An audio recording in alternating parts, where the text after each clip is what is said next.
Dans un petit village niché au creux des montagnes, vivait un homme nommé Élias. Élias n'avait rien pour lui, ou du moins, c'est ce que les gens disaient. Il portait des vêtements rapiécés, habitait une cabane qui menaçait de s'effondrer à chaque coup de vent, et son estomac criait souvent famine. Sa pauvreté était si visible qu'elle en était devenue une cible.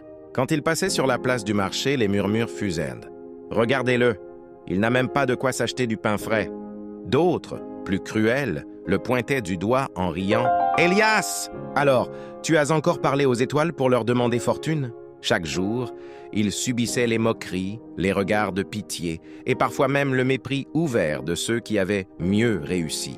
On le bousculait, on l'ignorait, on le traitait comme s'il était invisible ou pire, comme une tache sur la réputation du village. Pourtant, au milieu de cette adversité constante, quelque chose d'incroyable se passait à l'intérieur d'Élias. Chaque humiliation, chaque mot blessant, semblait glisser sur lui sans jamais atteindre son cœur.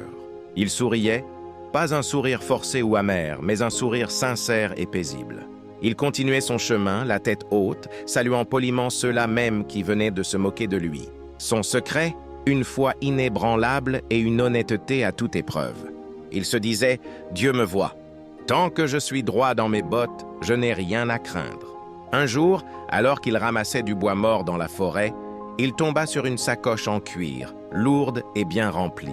En l'ouvrant, ses yeux s'écarquillèrent. Des pièces d'or, une fortune, assez pour s'acheter une nouvelle maison, des vêtements neufs, de la nourriture pour des années, assez pour faire taire toutes les moqueries. La tentation était immense, personne ne l'avait vu. Il pouvait simplement prendre l'or et disparaître. Mais Élias pensa à ses principes. « Cet argent n'est pas le mien, se dit-il.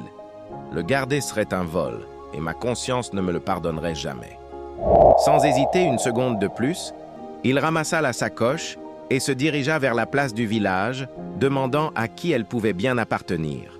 Il apprit rapidement que la sacoche était celle d'un riche marchand de passage, connu pour son caractère sévère et méfiant. Élias se présenta à l'auberge où logeait le marchand. En voyant ce pauvre homme lui tendre sa fortune perdue, le marchand fut d'abord stupéfait, puis suspicieux. Il compta les pièces une par une, s'attendant à un piège. Mais tout y était. Pas une seule pièce ne manquait. Le marchand, profondément touché par une telle honnêteté venant d'un homme qui n'avait rien, le regarda différemment. Il avait entendu les rumeurs, les moqueries sur Élias. Et pourtant, cet homme, ce va-nu-pied, venait de lui donner une leçon de vie magistrale. « Comment as-tu pu résister ?» demanda le marchand. Élias répondit simplement « Ma richesse n'est pas dans l'or, mais dans la paix de mon âme. Et cette